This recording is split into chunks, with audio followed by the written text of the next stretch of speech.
Hello everyone, this is Rachna. Welcome to RS academy. इस session में हम कुछ एब्रीविएशंस डिस्कस करेंगे। एब्रीविएशंस का मतलब फुल फॉर्म्स। ठीक है, आपके सामने कुछ शॉर्ट फॉर्म दी हुई है, इनकी हम फुल फॉर्म देखेंगे और ये एक्ट्स कब हमारे लॉन्च हुए इनका सन देखेंगे। ओके, फर्स्ट टर्म है आपकी पीएनडीटी। पीएनडीटी किसके लिए स्टैंड करता है? Prenatal diagnostic technique. Prenatal diagnostic technique का मतलब प्रेगनेंसी में होने वाले जो टेस्ट होते हैं उनके लिए ये टर्म रखी गई है, जिसका नाम है पीएनडीटी। ये कब आई थी? हमारी 1994 में। नेक्स्ट है कारा। कारा stands for central adoption resource authority. ये हमारी कब आई थी? 2003 में। ये किससे रिलेटेड है? बच्चों को गोद लेने से संबंधित जो केंद्र सरकार ने नॉर्म्स और लॉ दिए हैं उनके अकॉर्डिंग इस कारा को इंट्रोड्यूस कराया गया था। कब आया था? 2003 में। नेक्स्ट है सारा। क्या डिफरेंस है इन दोनों में, कारा और सारा में? कारा स्टैंड्स फॉर सेंट्रल एंड सारा स्टैंड्स फॉर स्टेट।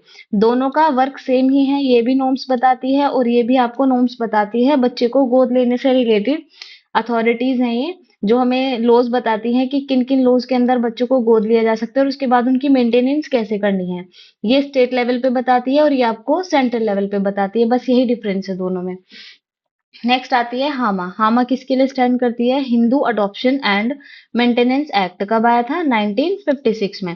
इसमें हिंदू लॉ के अकॉर्डिंग किस तरह से बच्चों को गोद लिया जाएगा और उनकी कैसे मेंटेनेंस करनी है, ये एक्ट हमें ये बताता है। कब आया? 1956 में। नेक्स्ट है गावा। गार्जियन वार्ड्स एक्ट 1890 में। ओके, नेक्स्ट टर्म पे चलते हैं। JJA. JJ stands for juvenile justice act. कब आया ये? 2015 में।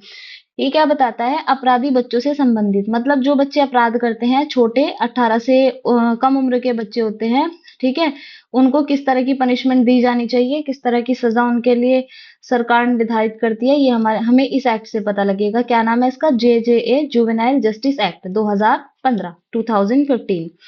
नेक्स्ट है एनएईपी, नेशनल अडल्ट एजुकेशन प्रोग्राम 1978। ये प्रोग्राम्स हम एक्सटेंशन एजुकेशन में पढ़ते हैं।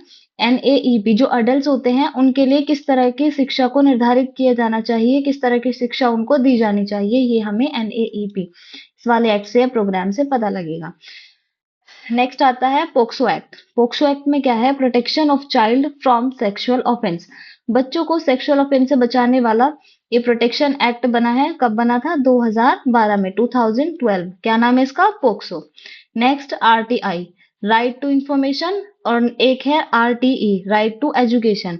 ये दो एक्ट है हमारे जो कंज्यूमर से रिलेटेड है। जब कंज्यूमर कोई भी प्रोडक्ट खरीदता है तो उसको उसके ये वाले अधिकार होते हैं, राइट्स होते हैं। पहला है आरटीआई, राइट टू इंफॉर्मेशन, मतलब उसको अपने प्रोडक्ट से रिलेटेड सारी इंफॉर्मेशन होनी चाहिए जो भी वो खरीद रहा है।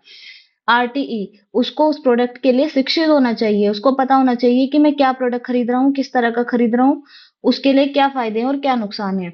आरटीआई कब आया? 2005 एंड आरटीई 2009। ओके, दोनों के दोनों कंज्यूमर से रिलेटेड एक्ट हैं। Next DV, domestic violence. Domestic violence कब आया था? घरेलू हिंसा, सभी इससे तो वाकिफ होंगे, 2006 में। CL, the child labour prohibition and regulation act 1986, 1986 में। पीडब्ल्यूडी, पर्सन विद डिसेबिलिटी, एक तरह से विकलांग पर्सन के लिए ये वाला एक्ट आया है। ये है इसका सन है 1995। कब आया है? 1995 में। एफएफएचसी, फ्रीडम फ्रॉम हंगर कैंपेन, एक अभियान चलाया गया था। किसके लिए? मतलब जो भूखमरी है उससे किस तरह से लोगों को फ्रीडम दिलाई जा सकती है। एफएफएचसी कब आया? 1960 में। ओके, नेक्स्ट आता है ICAR, Indian council of agricultural research 1929, and ICMR, Indian council of medical research 1911 में आया। ये तो हमारा खेती के बारे में बताता है, एग्रीकल्चर रिसर्च, और ये हमारा मेडिसिन के बारे में बताता है जो मेडिकल से रिलेटेड है। दोनों के दोनों सेम है, बस इसमें क्या डिफरेंस है? एग्रीकल्चर और ये है मेडिकल। ठीक है, दोनों हमारी ये इंडिया के थ्रू चलाई गई संस्थाएं हैं। 1929, 1911।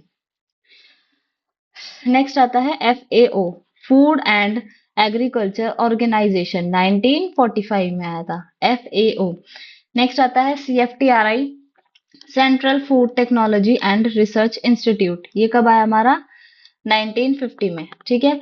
इसमें फूड से रिलेटेड टेक्नोलॉजी, ये जो है केंद्र सरकार के द्वारा चलाया गया है। फूड से रिलेटेड रिसर्च होती है और जो नई नई टेक्नोलॉजीज होती हैं उनका डेवलपमेंट किया जाता है।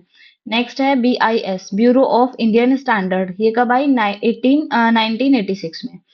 एग मार्क, एग्रीकल्चर प्रोडक्ट पे हमें इस तरह के मार्क देखने को मिलते हैं। ये एक्ट आया था हमारा 1937 में, ठीक है। एग मार्क जो लगाया जाता है उन्हीं प्रोडक्ट पे लगाया जाता है, जैसे कि ऑयल हो गया, गेहूं, व्हीट हो गया, जो जो भी प्रोडक्ट हमें खेती के बाद मिलते हैं उनके ऊपर किस चीज का ये कंफर्मेशन करता है कि प्रोडक्ट हमारा मतलब एडिबल है या नहीं, वो खाने लायक है या नहीं, उसमें कोई प्रॉब्लम तो नहीं है। इस सारी चीज की पुष्टि ये वाला एक्ट करता है, एग मार्क।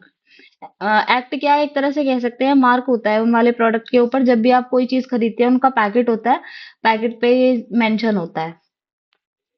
नेक्स्ट है आपका CPA, consumer protection act 1986। Most important act CPA, बार बार पूछे जाने वाला एग्जाम में। FPO, फूड प्रोडक्ट ऑर्डर 1946 में आया था, फ्रूट प्रोडक्ट ऑर्डर। नेक्स्ट है PAA, prevention of adulteration act 1954। Okay.